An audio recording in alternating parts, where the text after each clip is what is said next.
कैसे हम अपने आप को एक हाई वैल्यू प्रोफेशनल बना सकते हैं। तो कभी स्ट्रेंजर्स के साथ बात शुरू करने पे उन्हें कोई गलत हिंट ना मिल जाए, इस बात का डर अंदर अंदर खाता है। किसी के पास भी हमारी महाभारत पढ़ने का टाइम नहीं है। नंबर 5, एज फ्रेशर्स कभी कभी हमें कॉलेज के बाहर की दुनिया बहुत एलियन, बहुत अलग लगती है, बट कॉलेज के बाद ही तो असली दुनिया का सामना होता है। ये वाली लाइन हमने बुजुर्गों को बोलते हुए बहुत सुना है।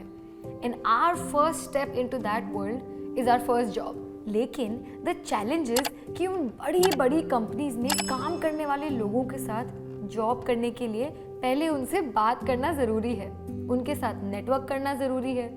रादर आज के ज़माने का बहुत ही इम्पॉर्टेंट स्किल है नेटवर्किंग, बहुत ही इम्पॉर्टेंट टूल है नेटवर्किंग।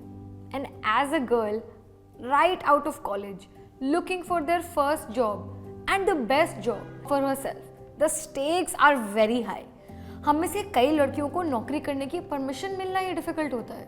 तो कभी स्ट्रेंजर्स के साथ बात शुरू करने पे उन्हें कोई गलत हिंट ना मिल जाए, इस बात का डर अंदर अंदर खाता है। इन सब के बावजूद हम नेटवर्किंग करके कैसे खुद को एक हाई वैल्यू प्रोफेशनल बना सकती हैं, आज समझेंगे।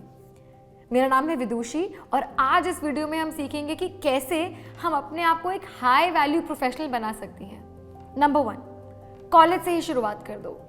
Try to be part of student unions, groups और ट्राई टू टेक इनिशिएटिव जहां हम एक्सपेरिमेंट कर पाएं बहुत सारी चीज़ों के साथ। बिकॉज ज़रूरी नहीं है कि हमें अपनी स्ट्रेंथ्स पहले से ही पता हो।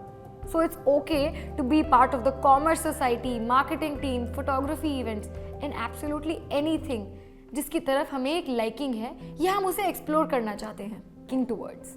And in my personal experience, जब मैं कॉलेज में थी तो मैंने अपने सीनियर्स से, चाहे वो किसी भी कोर्स से हों, मैंने उन सब से बात की। You know why? That's because जो प्रॉब्लम्स हमें आज यूनिक लग रही हैं, our seniors have already faced them.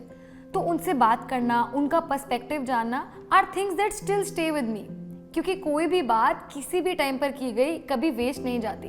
And in my personal experience, जो प्रॉब्लम्स हमें आज यूनिक लग रही हैं ना, वो शायद हमारे सीनियर्स या फ्रेंड्स के लिए यूनिक नहीं है। You know why? Because they were also juniors and freshers at some point. तो जो प्रॉब्लम्स आज हम फेस कर रहे हैं, they have already gone through them. So it's totally okay to talk and share your problems, क्योंकि अगर हम ग्रो कर रहे हैं तो वो भी तो ग्रो कर ही रहे हैं अपनी प्रोफेशनल जर्नी में। एक पर्सनल एग्जाम्पल भी देती हूँ। इन कॉलेज जब जॉब लगने वाली थी तो मुझे डर लग गया था कि मुझे तो कभी जॉब मिलेगी ही नहीं, क्योंकि मेरा कोर्स ही वो नहीं था जहाँ से लोग हायर होते हैं। But once I shared with my seniors from my department, they told me the exact ways in which I should prepare for my interviews and my aptitude test. And जहाँ मैं ये सोचकर बैठी थी कि मुझे कभी जॉब ही नहीं मिलेगी, इन 2 months I got a college placement, just because I was okay in sharing with my seniors what my problems वर। तो एप्टीट्यूड टेस्ट के लिए पढ़ना, इंटरव्यू के लिए तैयारी करना, कुछ भी अगर आप स्ट्रगल कर रहे हैं, so it's absolutely okay to share with our friends and our seniors and for that matter हमारे टीचर्स के साथ। Let's get started in sharing anything that we struggle with, and I am telling you the results will be great. Number 2, let's create a list of influential people we get a chance to meet and study their career graphs। यानी कि अगर professional events हो रहे हैं हमारे आसपास या फिर ऑनलाइन, तो उनका मैक्सिमम फ़ायदा उठाना चाहिए, ताकि हम गूगल सर्च के थ्रू, लिंक्डइन पर, फेसबुक पर, ट्विटर पर, हर जगह हमें ये इवेंट्स मिल जाएंगे। So my tip is that before an event, study their background, understand how that person interacts on social media. एक तरह से उनकी सोशल मीडिया रेकी कर ले। And try to reach out to them post the event as a vote of thanks on a personal level, जिस भी speaker की बातें आपको सबसे ज़्यादा पसंद आई हो। Number 3, templatize a message that highlights our strengths and aspirations and let's send it to them with a clear agenda। इसका मतलब हुआ कि अगर हम एक जॉब अपॉर्चुनिटी ढूंढ रहे हैं या फिर एक इंटर्नशिप ढूंढ रहे हैं अपनी मनपसंद फील्ड में, तो let's ask that person very clearly and with clarity and crispness, क्योंकि किसी के पास भी हमारी महाभारत पढ़ने का टाइम नहीं है। And you know what, let's be upfront in what we want. As girls हम थोड़ा शर्मा सकती हैं, but let's not do that.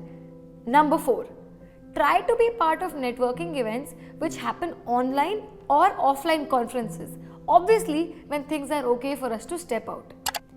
More often than not influential और सक्सेसफुल लोग हमारी तरह के यंग लोगों का इनिशिएटिव लेते हुए देखकर बहुत खुश होते हैं and they love talking and sharing ideas specially when we ask for feedback. So it doesn't matter if they decide to give us 2 minutes or 2 hours of their time.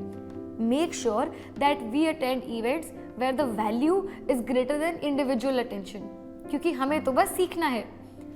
Number 5, build your online presence. कोशिश कीजिए कि आपके social media profiles आपके काम को highlight कर पाएं. आप उन लोगों के साथ एंगेज करिए, उन सीनियर्स के साथ, उन फ्रेंड्स के साथ जो आपकी फील्ड से हैं. Now what is social media networking? हमारी प्रोफाइल्स हमारा वर्चुअल रेज्यूमे बन चुकी हैं क्योंकि सब कुछ तो ऑनलाइन हो रहा है करंटली. तो ज़रूरी है कि हम अपनी प्रोफाइल्स को अप टू डेट रखें ताकि जो भी हमारी प्रोफाइल देख रहा है वो एकदम क्लियरली समझ जाए what are our interests and strengths.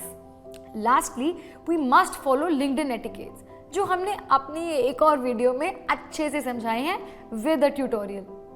I am sure कि इन पॉइंटर्स को अगर हम ध्यान में रख के आज से ही अपनी नेटवर्किंग स्किल्स को पॉलिश करना शुरू करते हैं ना तो we can be at the top of our game. आज हमने नेटवर्किंग के बेसिक्स तो सीख लिए हैं. अगली वीडियो में इस स्किल को और डेप्थ में सीखेंगे और समझेंगे एंड बात करेंगे about how we can use LinkedIn as a platform to get jobs. Girls, Josh Talks Asha is here to be your बड़ी बहन, your best friend and your senior didi in office. So comment below and let us know what other problems you face in your professional environment or your personal environment ताकि we can come back with another video.